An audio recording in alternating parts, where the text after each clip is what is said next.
Welcome to మన Bommarillu. Upcoming రివ్యూలోకి వెళ్ళిపోదాం. International dance పోటీలో భూమి గగన్ గెలవడంతో మీడియా అంతా వాళ్ళనే కవర్ చేస్తూ ఉంటారు. శరత్ చంద్ర, అపూర్వ, మీరా అందరూ టీవీలో చూసి షాక్ అయిపోతారు. గగన్ భూమి డాన్స్ చూసి శరత్ చంద్ర కోపంగా అరకు చేరుకుంటారు. ఇటువైపు ఎస్పీ సూర్య శారదని బెదిరించి, చూడు మీ కొడుకు బ్రతికే ఉన్నాడని తెలిసి కూడా కనీసం పోలీస్ స్టేషన్కి తీసుకురాలేదు, వాడిని నేను అరెస్ట్ చేస్తాను అని అంటూ ఉంటారు. ఇక శారద పాపం కంగారు పడుతూ భూమి దగ్గరికి వస్తుంది. అక్కడ భూమి లేకపోయేసరికి గగన్ కోసం వెతుకుతూ ఉంటుంది శారద. ఇక డాన్స్ కంప్లీట్ అవడంతో ఇక కాంట్రాక్ట్స్ అంతా ఇక భూమి గగన్కి ఆఫర్స్ ఇవ్వడం కోసం పెద్ద పెద్ద వారంతా క్యూ కడతారు.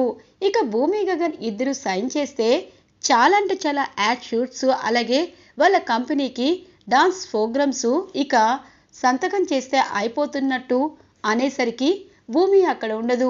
మీతో పాటు మిసెస్ భూమి కూడా ఖచ్చితంగా సైన్ చేయాలని చెప్పి గగన్కి చెప్తారు అటువైపు కాంట్రాక్ట్ ఇస్తున్నవారు. ఇక చాలా హ్యాపీగా, భూమి గారు మీరు నన్ను గెలిపించారు, అలాగే ఇప్పుడు ఈ కాంట్రాక్ట్ కూడా నాకు వస్తే ఇక నాకు చాలా హ్యాపీగా ఉంటుంది అని చెప్పి గగన్లో ఉన్న ఆకాష్ భూమి కోసం వెతుకుతూ ఉంటారు. కానీ శరత్ చంద్ర భూమి దగ్గరికి వచ్చి, అమ్మ భూమి, నిన్ను మోసం చేసిన ఆ గగన్ గాడు బ్రతికే ఉన్నాడు, వాడితో నువ్విప్పుడు చెట్టా పట్టాలు వేసుకుని తిరిగితే బాగోదు. ఈ నాన్నకి నువ్వు మాటిచ్చావు, నేను అరకు హుటాహుట్నే వచ్చాను, నాతో పాటు నువ్వు రావాల్సిందే అని చెప్పి భూమిని శరత్చంద్ర కారు ఎక్కించుకొని అక్కడి నుండి ఇక హైదరాబాద్ తీసుకొస్తూ ఉంటారు. గగన్లో ఉన్న ఆకాష్ భూమి కోసం వెతుకుతూ ఉంటారు. భూమి ఎక్కడ కనిపించదు. ఇక అప్పుడే ఎస్పీ సూర్య అలాగే శారద కనిపిస్తారు. ఇక నాన్న గగన్, నాన్న గగన్ అని చెప్పి వస్తూ ఉండగానే ఎస్పీ సూర్య గగన్ వైపు చూస్తారు. ఏంటి గగన్, బ్రతికే ఉండి మమ్మల్ని మీరు ఎంతగా మోసం చేస్తారా, నిన్ను అరెస్ట్ చేస్తాను అనగానే, మిస్టర్, నేను గగ్ అనేలోపు ఇక అక్కడున్న శారదని చూస్తారు. ఇప్పుడు నేను గగన్ కాదు అంటే మళ్ళీ తను ఏదైనా చేసుకోవచ్చు, ఇప్పుడు ఎలా, భూమిని ఖచ్చితంగా పట్టుకోవాలి, ఈ ఆఫర్స్ కోసమే ఇన్ని సంవత్సరాలు ఎదురు చూశాను, కరెక్ట్గా ఆఫర్స్ వచ్చేటప్పుడు ఈ భూమి హ్యాండ్ ఇచ్చింది అని చెప్పి నేను బ్రతికే ఉన్నాను, అయితే ఇప్పుడేంటి అని అంటారు. ఏంటి ఏంటి, మమ్మల్ని మోసం చేశావు అనగానే, మిమ్మల్ని నా కొడుకు మోసం చేయలేదు, మీరే మోసంగా మా అబ్బాయిని చంపాలనుకున్నారు, నా కొడుకు బ్రతికాడు, ఇప్పుడేంటి మీ ప్రాబ్లం అని అంటుంది శారద. మా ప్రాబ్లం ఇలా మీరు దొంగచాటుగా మీ అబ్బాయిని కలవడం అనగానే, మరి మీరు నా భర్తని చంపాడని తప్పుడు సమాచారంతో నా కొడుకుని ఎన్కౌంటర్ చేయాలనుకున్నారు, ఇప్పుడు బ్రతికాడు, ఇంకా కేసులేంటి అని అంటుంది శారద. అవును, నేను బ్రతికే ఉన్నాను కదా, అలాగే ఏ మనిషి అయితే నా మీద కంప్లైంట్ ఇచ్చారో ఆ మనిషి వస్తేనే నన్ను అరెస్ట్ చేయండి అని అంటారు. ఖచ్చితంగా అని చెప్పి ఎస్పీ సూర్య కోపంగా తను కూడా హైదరాబాద్ బయలుదేరుతారు. ఇక నాన్న గగన్, మన భూమి ఏది అని అంటారు. తన కోసమే వెతుకుతున్నాను, ఎక్కడికి వెళ్ళింది అని అంటారు. అయ్యో, తను హైదరాబాద్ వెళ్ళిపోయే ఉంటుంది, మనం కూడా మన ఇంటికి వెళ్దాము, ఎందుకంటే వాళ్ళ నాన్న ఖచ్చితంగా టీవీలో డాన్స్ చూసుంటారు, నిన్ను కలవడం భూమికి ఇష్టమైన వాళ్ళ నాన్నకి ఇష్టం లేదు, మనం ముందు మన ఇంటికి వెళ్దాం నాన్న, తర్వాత భూమిని మన ఇంటికి తీసుకొచ్చుకుందాం, సరేనా అని అంటుంది. ఏమో వీళ్ళు ఏం మాట్లాడతారో తెలీదు, కానీ చేజారిపోయిన అవకాశం తిరిగి రప్పించాలంటే భూమిని కలవాలి అని చెప్పి, సరే ఇప్పుడే వెళ్దాం పదండి అని చెప్పి ఇక గగన్లా ఉన్న ఆకాష్ శారదని హైదరాబాద్ తీసుకొస్తారు. ఇది ఇలా ఉండగా భూమిని ఇంటికి తీసుకుని వస్తారు ఇక శరత్చంద్ర. ఇటువైపు అపూర్వ, బావా దిన్నొక్కదన తీసుకొచ్చావేంటి ఆ గగన్ని అనగానే, అపూర్వ పిన్ని నువ్వాగు, నాన్న ఎందుకు నన్ను తీసుకొచ్చారు, ఏమైంది మీకు, నేను అనగానే, చూడమ్మా నువ్వు భరతనాట్యం చేస్తావు, ఈరోజు అక్కడ నువ్వు డాన్స్ చేస్తూ ఉంటే నా రక్తం సరసర మండిపోతుంది, ఆ గగన్ గాడు మళ్ళీ నీకు మాయ చేశాడు కదా అనగానే, నాన్న నిజం చెప్పాలంటే తను గగన్ కాదు అని అంటుంది. ఎవరి చెవిలో పువ్వులు పెడతావు భూమి అని అంటారు. అత్తయ్య మీరాగండి అని అంటారు చెర్రి. భూమి ఏమైంది? నీతో పాటు డాన్స్ చేసింది గగనన్నయ్య కదా అనగానే, కాదు చెర్రీ, నేను కూడా మీ గగనన్నయ్య అనుకున్నాను. కానీ తను రాక్ స్టార్ ఆకాష్, అలాగే అత్తయ్య పరిస్థితి బాగోలేదు కదా. శారదత్తయ్య గగన్ బావ కోసం చనిపోవాలనుకుంది. ఇక నేనే బ్రతిమిలాడి గగన్లా ఉండమని చెప్పి తనకి డాన్స్ పార్ట్నర్గా ఉంటానని మాటిచ్చి తను గగన్లా నటించాడు. తను గగన్ కాదు నాన్న అని అంటుంది. అవునా అని అంటుంది అపూర్వ. నువ్వు పొట్టను పెట్టుకున్నా గగన్ బావ ఎలా వస్తాడు అని చెప్పి మనసులో అనుకుంటుంది. అమ్మ భూమి, నువ్వు చెప్పిందంతా నాకు ఓకే, కానీ పరాయి మగవాడితో అలా నువ్వు డాన్స్ వేస్తే నేను మంచి సంబంధం తీసుకొస్తానమ్మా అనగానే, నాన్న ఏమంటున్నారు అనగానే, అవునమ్మా, నీకు నేను పెళ్లి చేయాలనుకుంటున్నాను. అందుకే ఈ ఆస్తికి వారసురాలివి. నీ కడుపున పాపో బాబో పుడితే నా శేష జీవితం ఇక్కడితో అంతం చేస్తాను. నువ్విలా బాధపడుతూ ఉండడం నాకు ఇష్టం లేదమ్మా అని అంటారు. నాన్న, ఇప్పటికీ ఎప్పటికీ ఎన్నెన్ని జన్మలైనా గగన్ బావే నా భర్త. జీవితాంతం ఇలా ఒంటరిగా ఉండిపోతాను కానీ వేరే వాడిని పెళ్లి చేసుకోను. అది మీరు గుర్తుపెట్టుకోండి అని చెప్పి భూమి లోపలికి వెళ్ళిపోతుంది. ఇటువైపు చెర్రీకి ఏమీ అర్థం కాదు. మీరా అంటుంది, అన్నయ్య అచ్చం మన గగన్ లాగే ఉన్నాడు. అలా అయితే మన గగన్ చనిపోయాడా అని అంటూ ఉంటుంది. వాడు చచ్చిపోయాడు. ఇప్పుడు వీడు ఆకాష్ అంటున్నాడు. ఏదో జరిగింది అని చెప్పి ఎస్పీ సూర్య దగ్గరికి వస్తుంది అపూర్వ. అవునా మేడం, వాడు నటిస్తున్నాడా? అచ్చం గగన్లా ఉన్నాడు. భూమి అంత తెలివి తక్కువది కాదు కదా. ఏదో వాళ్ళ అత్తయ్యని బతికించాలని నాటకం ఆడుంటుంది. అయితే మనం ప్రశాంతంగా ఉండొచ్చు. వాడు మాత్రం భూమి కోసమే హైదరాబాద్ వస్తున్నాడు అనగానే, వాడు భూమి కోసం హైదరాబాద్ వస్తున్నాడా? వాడు గగనో ఆకాశం అన్నది మనం తెలుసుకోవాలి సూర్య. తెలుసుకొని వాడు గగనైనా ఆకాష్ అయినా ఇద్దరిని చంపేయాలి అని అంటుంది. తప్పకుండా, వాడు ఉంటే భూమి నాకు సొంతం కాదు అని అంటారు ఎస్పీ సూర్య. ఇది ఇలా ఉండగా భూమి తన రూమ్కి వచ్చి ఆలోచిస్తూ ఉంటుంది. ఇంతలో కేపీ వస్తారు. అమ్మ భూమి, మన గగన్ బ్రతికే ఉన్నాడు కదా, ఇక నువ్వు అక్కడికి వెళ్ళిపోమ్మా అని అంటారు. మావయ్య, మీరు అనుకున్నట్టు తన గగన్ బావ కాదు అని చెప్పి, అలా అయితే వాడెందుకమ్మా ఇక్కడికి వస్తారు? మీ అత్తయ్యతో పాటు వాడి ఇంటికి వచ్చాడని చెప్పి ఫోన్ చేసింది అనగానే, అవునా, ఆయన నా అవసరం ఉండదు కదా. మరి ఆకాష్ ఇక్కడి దాకా ఎందుకు వచ్చారు? ఒకసారి ఇంటికి వెళ్ళాలి అని అనుకుంటుంది భూమి. ఇది ఇలా ఉండగా శారద అలాగే ఇటువైపు గగన్ రావడంతో పూరి సంతోషంగా, అమ్మా, అన్నయ్య, నిజంగా ఇది కల్లోనో జరుగుతుంది, కానీ నిజమే అని నమ్మలేకపోతున్నాను అనగానే, ఇంతలో తార ధృవ వస్తారు. ఓ గగన్ గారు, మీరు బ్రతుకున్నందుకు నాకు హ్యాపీగా ఉంది, కానీ మీరు మోసం చేశారు అనగానే తన వైపు చిరాగ్గా చూస్తారు. చూడుతారా, ఇప్పుడే వచ్చారు. గగన్, నువ్వు నీ రూమ్కి వెళ్ళి డ్రెస్ మార్చుకోనన్నా, ఫ్రెష్ అవ్వు అనగానే, అవునన్నయ్య, నేను టిఫిన్ చేశాను అని అంటుంది పూరి. పూరి, ఎలా ఉన్నావమ్మా? నువ్వు టిఫిన్ చేశావా? కనీసం టీ పెట్టడం కూడా చేత కాదు కదా అని అంటుంది.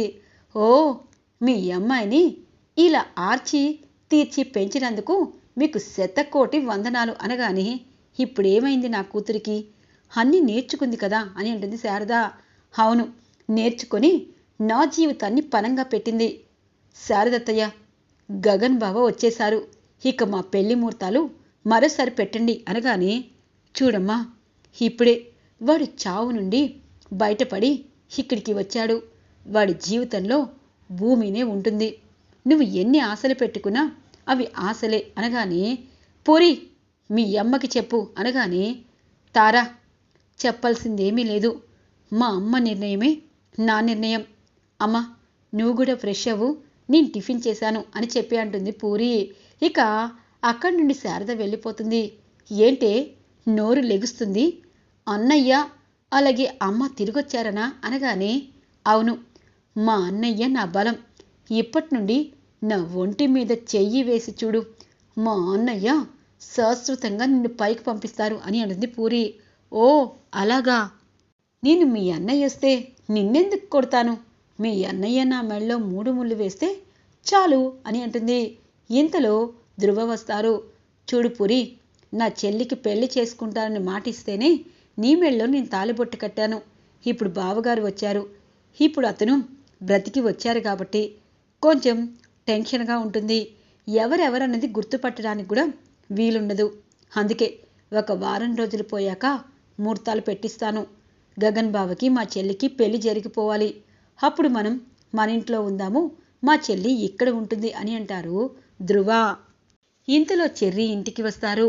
పూరి, అన్నయ్యేడి అనగానే పరుగు పరుగున పూరి వచ్చి, చెర్రీ, పైన అన్నయ్యున్నాడు, అన్నయ్యకి ఇష్టమైన టిఫిన్ చేశాను అని అంటుంది. ఇక చెర్రీ పరుగు పరుగున గగన్ రూముకి వస్తారు. గగన్ ఇటు అటు చూస్తూ ఉంటారు. అన్నయ్య అని చెప్పి వచ్చి కౌగిలించుకొని, అన్నయ్య, నిన్ను ఇలా చూస్తూ ఉంటే నన్ను నమ్మలేకపోతున్నాను అన్నయ్య అని చెప్పి ఏడుస్తూ ఉంటారు చెర్రీ. ఇక గగన్లా ఉన్న ఆకాష్కి ఏమీ అర్థం కాదు. హలో మిస్టర్, మిస్టర్ అని అంటూ ఉంటారు. అన్నయ్య, ఎవరేమనుకున్నా నువ్వు మా గగన్ అన్నయ్యవే. నాకు నీ స్పర్శ తెలుసు, నీ మాట తెలుసు, నీ ప్రేమ తెలుసు, ఇవన్నీ నాకు తెలుసు. భూమి ఏదో అంటుంది అనగానే, భూమి ఎక్కడ ఉంది అని అంటారు గగన్. అన్నయ్య, నువ్వు భూమి అనగానే ఇంత ఉలిక్కిపడ్డావు. ఇప్పుడు భూమి అనగానే భూమి ఎక్కడ ఉందో చెప్పండి అని అంటారు. అండినా, నేను చెర్రీనన్నయ్య అని అంటారు. సరే, నేను భూమితో మాట్లాడాలి, తను ఇక్కడికి వస్తుందా అని అంటారు. మధ్యాహ్నానికి వస్తుందిలే. అయినా నిన్ను చూస్తూ ఉంటే మా పెద్దమ్మ కళ్ళల్లో ఆనందం, మా పూరిలో ధైర్యం, ఇవన్నీ ఒకేసారి చూస్తున్నాను. నాకు కూడా ఆకలిస్తుంది. నీకు ఇష్టమైన టిఫిన్ చేసింది మన పూరి, రారా అని చెప్పి గగన్ని కిందికి తీసుకొస్తూ ఉంటారు చెర్రీ. ఇది ఇలా ఉండగా శరత్చంద్ర భూమి దగ్గరికి వస్తారు.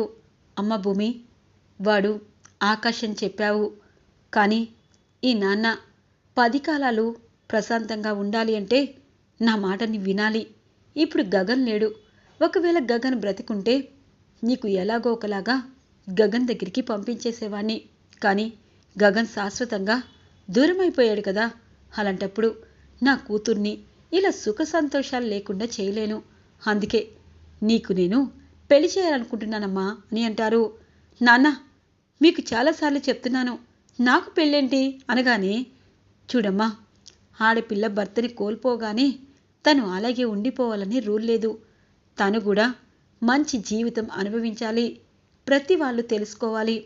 అలాగే భర్త చనిపోయాక అలాగే ఆ 4 గోడల మధ్య విధవగా ఉండాలని చాలామంది అనుకుంటారు. అది తప్పు. వాళ్ళకి జీవితం ఇవ్వాలి, వాళ్ళ ఆశల్ని నెరవేర్చాలి. అందుకే నీకు నేను మంచి సంబంధం తీసుకొచ్చి పెళ్లి చేస్తాను. అప్పుడే ఈ నాన్నకి ప్రశాంతత అని అంటారు శరత్చంద్ర. నాన్న, ఒక్కసారి శారదత్తి దగ్గరికి వెళ్తాను అని అంటారు. వెళ్ళమ్మా, నువ్వు ఎక్కడికైనా వెళ్ళు, నీ మీద నాకు పూర్తి నమ్మకం ఉంది అని అంటారు శరత్చంద్ర. ఇక భూమి శారద్ దగ్గరికి వస్తుంది. ఏ భూమి, ఆగు అని అంటుంది. అనడానికి నువ్వు ఎవరు, ఆపడానికి నువ్వు ఎవరు అని అంటుంది భూమి. నేను ఈ ఇంటికి కాబోయే కోడల్ని. గగన్ గారు కూడా వచ్చేశారు. పెళ్లి ముహూర్తాలు ఫిక్స్ చేస్తాను అనగానే, ఓ అవునా, ఇప్పటికే పెళ్లి పీట్లపై నుండి గగన్ బావ తప్పించుకొని చావుకు కూడా సిద్ధమైపోయాడు. ఆఖరికి చచ్చాడు. ఇంకా నువ్వు ఇలాంటి ఆశలు పెట్టుకుంటావు. నేను గగన్ బావతో మాట్లాడాలి అనగానే ఇంతలో పూరి వస్తుంది. పరుగు పరుగున వచ్చి భూమిని హత్తుకుంటుంది. వదిన, ఎలా ఉన్నావు? మా అన్నయ్యని నిన్ను ఎవ్వరు, ఏ దెయ్యము విడదీయలేదు. ఆ దేవుడు మీ ఇద్దరి బంధాన్ని ఇలాగే కొనసాగిస్తాడు. అన్నయ్య పైనున్నాడు, నేను పెట్టిన టిఫిన్ తిన్నాడు వదిన అనగానే, పూరి, నిన్ను చూస్తుంటే చాలా సంతోషంగా ఉంది, ధైర్యంగా ఉండు అని చెప్పి పైకి వెళ్ళి గగన్, ఆకాష్ గారు అని అంటుంది. అమ్మయ్య, వచ్చేసారా? ఈ పేపర్లపై సంతకం పెట్టండి అనగానే, ఏంటా పేపర్లు అని అంటుంది. ఇవి కాంట్రాక్ట్. మన ఇద్దరి డాన్స్ పర్ఫార్మెన్స్కి అంతర్జాతీయ మీడియా మొత్తం కవర్ చేశారు కదా. చాలా అంటే చాలా మంది మనకి అప్రోచ్ అవుతున్నారు. కానీ ఇద్దరం కలిసి డాన్స్ చేశాం కాబట్టి ఇద్దరు సైన్ కావాలంట. ఆ సైన్ పెడితే నేను వెళ్తాను అనగానే, ఓ, ఆ సైన్ పెడితే ఆయన వెళ్ళిపోతారు. ఇప్పుడు పూరి పరిస్థితి, శారదత్తే పరిస్థితి మళ్ళీ ఫస్ట్కి వచ్చేస్తుంది. లేదు, నేను కాంటాక్ట్ చేయాలంటే మీరు కూడా నేను చెప్పినట్టు 1 నెల రోజులు వినాలి అని అంటుంది. ఏంటి అని అంటారు. 1 నెల ఈ ఇంట్లోనే మా అత్తయ్యకి కొడుగ్గా, పూరికి అన్నయ్యలా నటించండి. అప్పుడు మీరు ఎక్కడ పెట్టమన్నా అక్కడ సంతకం చేస్తాను. అలాగే మా ఇంట్లో వాళ్ళకి మీరు ఆకాశనే తెలుసు, ఇక్కడున్న వారికి మాత్రమే మీరు గగన్ అని తెలుసు అని చెప్పి అంటుంది. ఓ సరే, నెల రోజుల తర్వాత నాకు సంతకం చేయాలి, నీ మీద నాకు నమ్మకం ఉంది అని అంటారు గగన్. థ్యాంక్ యూ అని చెప్పి భూమి కిందికి వచ్చేస్తుంది. ఈరోజు రివ్యూ ఇలా ఇంట్రెస్టింగ్గా ఎండ్ అవుతుంది ఫ్రెండ్స్. రాబోయే రివ్యూ కోసం మా ఛానల్ని సబ్స్క్రైబ్ చేసుకోండి. Thanks for watching friends.